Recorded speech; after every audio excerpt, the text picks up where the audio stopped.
Michelle Gunderhin is in South London, where the past is everywhere, in the shape of row upon row of Victorian terraces. Until you reach our final longlister. Corner House has the same elegant proportions as its neighbours, but its striking flat roof, pale grey brickwork, and rugged concrete detailing mark it out as the stylish new kid on the block, literally. Inside, no trace of Victoriana, but 3 floors of light-drenched, uncluttered living space. It was built by a property developer, Sarah, who loved the idea of injecting new life into a typical London street. Congratulations. I mean, this building feels like it should always have been here. Yeah, I wanted it to stand out, but, you know, to do that in an understated way. That street used to finish with an end-of-terrace house that was the odd one out. Sarah has finished what the Victorians started by adding a whole new 100 square metre home at the end of the row. There's a lower ground floor, open-plan living area with a courtyard at either end, a first-floor guest room, sitting room and bathroom, and a master suite at the top of the house.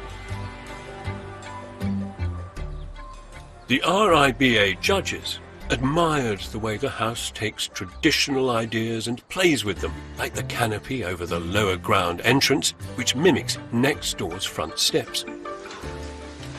Oh, wow. It leads you straight into a kitchen diner, which is decidedly un-Victorian. It's a lot lighter and just more open. You know, in a Victorian house, quite often it's a big sort of dark tunnel in the middle with your bay window at the front and some doors and so on at the back onto the garden. My vision was, you know, to really bring the light in. 21st century functionality is everywhere. A simple plywood box hides loads of storage, utility space and a downstairs loo. While a hard-wearing, ultra-thin micro-cement floor maximises the room's height. Upstairs, the top floor is given over to a luxurious master bedroom suite. Below it, the architect Will Burgess has exploited the corner plot to create a conservatory-like room with a view. And it really is right there. In such an exposed spot on this traditional street, Corner House risked sticking out like a sore thumb or sliding into pastiche.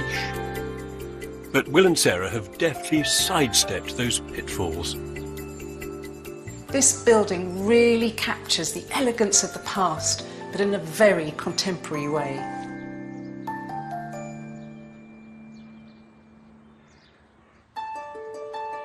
So, our tour of the last 5 houses on the long list is complete, but which of them will make it onto the shortlist? Will it be the rebooted Kentish classic, the modern Oast? Devon Passive House, the country eco-home on a former great estate? Weybridge House, reimagining the family home in glass and engineered timber? The respectful reinvention of a local landmark, the old school? Or Corner House, the Victorian terrace reborn? The chair of the judges, Amin Taha, has the results. So, I mean, from this category of reinvention, you've shortlisted one house. Corner House. Corner House. The jury ultimately shortlisted this because it makes use of that leftover site. It has a formal, controlled, gentle, beautiful resolution to both streets, tying them together. I am blown away. I'm so delighted. 7 houses hand-picked by the RIBA judges. The water tower that brings Thunderbird's chic to rural Norfolk. The intricate, geometric extension that is House on the Hill. Slot House, a 2.8-metre wide urban gem. A house for Theo and Oscar with an awe-inspiring cantilevered roof. House in Assynt, a calm oasis in an inhospitable wilderness. The Outfarm, a barn converted with the lightest of touches. And Corner House, that delicately balances past and present. The winner could be any one, and the winner is House on the Hill. A gleaming, jagged extension sitting in the shadow of a Georgian farmhouse.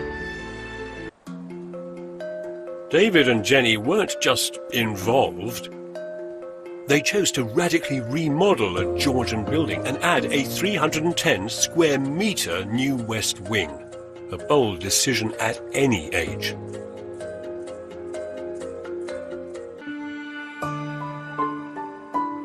And it is complex.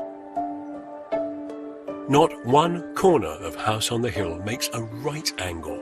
Every roof light, every wall has been subtly cranked. The effect is seductive. As you're squeezed and stretched through the house, it leads you, always, to a view. I really love this. It's an observation deck, isn't it? I mean, it allows you to see over the landscape. Elsewhere, vast glass walls bring the garden in.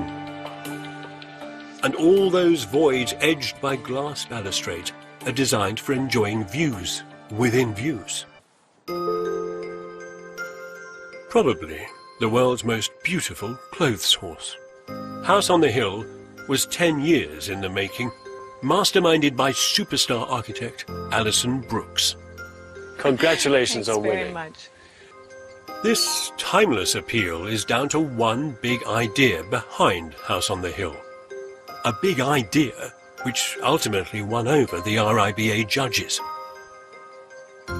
Alison's startling angular design is rooted in a layout that has been familiar to architects for centuries. You might have been lucky enough to work with an architect on, say, a house extension or even building you a home. And you'll know, therefore, what architecture can do, the experiences it can deliver, and the delight that it will offer. But if you work with an award-winning architect, well then, you're in another realm. Because what they will provide, the experiences that their building will produce, will be of another world.